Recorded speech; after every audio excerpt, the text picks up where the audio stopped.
skin on this.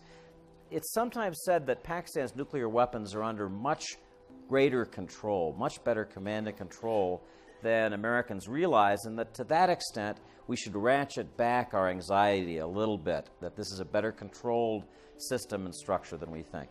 Well, my answer to your first question is that yes, I do believe that Pakistan is a dangerous place. But my second part of that answer is that not for the reasons the Americans think it is. The Americans don't get Pakistan. General McChrystal and many other generals, in fact, American diplomats going back to John Foster Dulles, go to Pakistan and hear one side, and they sometimes believe when Pakistani officials, especially generals, say, well, America must help us solve our problems. It's not America's problem to solve Pakistan's problem. It's Pakistan's problem to solve Pakistan's problem. Then why is Pakistan a problem?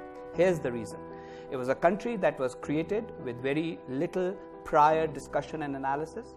People forget, there's been an Egypt for 5,000 years, there's been an Iran for several centuries, for millennia, there's been an India for millennia. Pakistan is only 66 years old.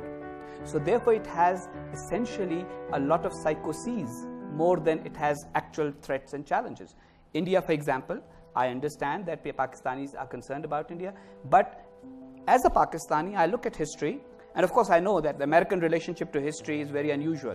It's the only country in the world where when somebody says that's history, he means that's irrelevant. But in case of India and Pakistan, it's important to understand, yes, India has never philosophically accepted the idea of Pakistan, but it has not been responsible for initiating any of the wars with Pakistan. Let's be real about that. Afghanistan is too weak and too poor to attack Pakistan. So most of the problems that Pakistan sees itself in are psychological rather than real.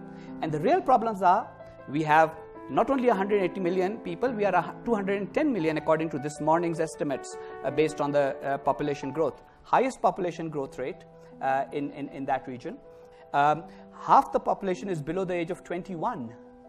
1/3 of them will never see the inside of any school. Forget about madrasas, religious schools, any school. They won't even go to a madrasa. 1/3 of that young population. 1/3 of the population lives below the poverty line.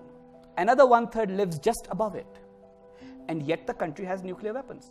And I'm the only Pakistani who has had the guts, in my opinion, to say that, look, the nuclear weapons should have finally made us secure about India. We have mutually assured destruction, so India will never invade us if we really believe India is going to invade us. Well, guess what? We are now like the guy who keeps buying guns to try and protect himself and then say, oh gosh, I can't sleep because I'm afraid somebody will steal my guns. And so now Pakistan has created this new psychosis that the Americans are going to come and take our nukes away. So the real threat to Pakistan essentially is from a failure to come to terms with its geography, with its history, and with having a direction for it as a nation. Benazir Bhutto, before she was assassinated, had a new vision for Pakistan. And her vision was, we will focus inwards, we will put the kids into schools, we will keep the nukes, but we will eventually sign up with some kind of international agreement that will make sure that we are not looked upon as a pariah. We will join globalization, and if American aid is available to us, we will use it like Korea did or Taiwan did. We are not going to live as an insecure nation, because that insecurity then makes people think, Al-Qaeda? Well, how can we use them against our enemy, India, instead of considering them the enemy? And that is why we have these interrelated problems in Pakistan. So yes, dangerous place, but Americans sometimes